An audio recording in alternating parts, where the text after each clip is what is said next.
kami nagbibinyag ng bata, kapatid. Kasi hindi naman kailangan binyagan ng bata. Sapagkat bawat tumatanggap ng gatas ay walang karanasan sa salita ng katwiran, sapagkat siya'y isang sanggol. Wala siyang malay. Paano mo siya bibinyagan?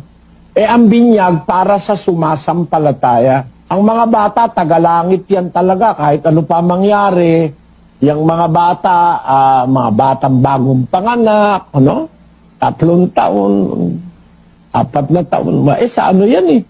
Sa Diyos lahat yan eh. Sa tagalangit yan. Eto kapatid. Kung kayo, wag lang kayo magagalit, sport lang. Yung pair lang. Sa isang bersikulo lang ng Biblia, makabasa kayo.